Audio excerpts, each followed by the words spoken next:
I thought I was in a perfect relationship until his phone lit up with a message from his friend. What started as suspicious texts turned into a story of betrayal I never saw coming. He lied, he cried, and I uncovered everything. The couch, the car, and the truth that shattered us. Here's how I finally found the strength to leave, and trust me, it wasn't easy. X by X Confessions, where we dive into the most shocking, relatable, and raw stories from people just like you. First off, thank you so much for watching and supporting the channel.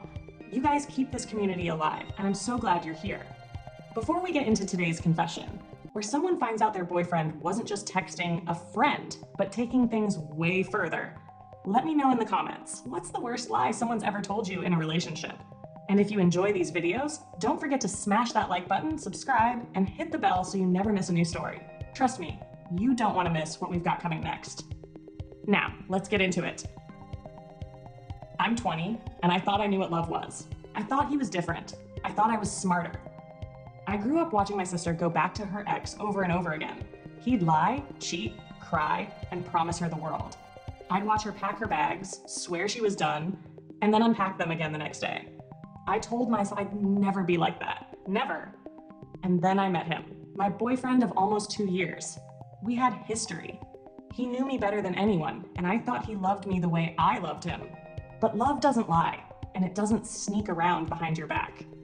It started small. You know how it always does. He became busy all the time, started taking calls in the other room, his phone glued to his side. I ignored it, told myself I was overthinking.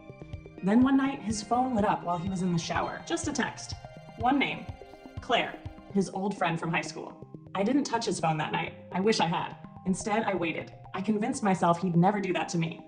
He couldn't, but my gut wouldn't shut up. The next day, while he was asleep, I finally checked his phone. There they were.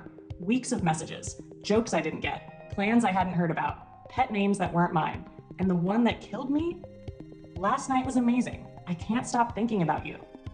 When I confronted him, he swore it was nothing, that he was just venting to her, that it didn't mean anything, that he was confused. I didn't believe him, but I let him cry. I let him promise me it wouldn't happen again. Maybe I was the fool, or maybe I just loved him too much to let go. I tried to move past it. I told myself we could fix it. Then I found out the truth. He didn't just text her. They twice.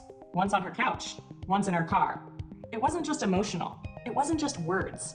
And suddenly, all those moments we'd shared, the nights we'd laughed until we cried, the mornings he held me close, felt like a lie. Like a sick joke I was the last to get. Here's the worst part. I just co-signed a lease for his new apartment. His place. His future. And now I was stuck wondering how he could use my trust, my money, me, to build a life where I didn't belong. Everyone says, just leave him. And I get it. I do. But when you love someone, leaving feels like walking away from a version of yourself you fought to build. The breaking point was quiet. One night, I sat in my car outside his place and realized I didn't want to be that girl, the one who stays. I went inside, handed him the key I'd held onto for too long, and told him I was done. He cried. He called me selfish. He said I was giving up too soon. But I wasn't listening anymore. I'm 20. I have my whole life ahead of me. I can't spend it saving someone who never thought twice about losing me. And yeah, it hurts. Some nights I still think about him, about the good parts. But I know better now. When someone shows you who they are, believe them the first time. To anyone out there feeling stuck, you're not weak for staying, but you're not crazy for leaving either. You're worth more. I'm not his fixer. I'm not his second chance. I'm me. And I'm finally done. Thanks so much for watching this confession on X by X Confessions. If you enjoyed this video, don't forget to smash that like button, subscribe, and hit the bell icon so you're the first to know when our next story drops. Now, I want to hear from you. Have you ever ignored a red flag in a relationship?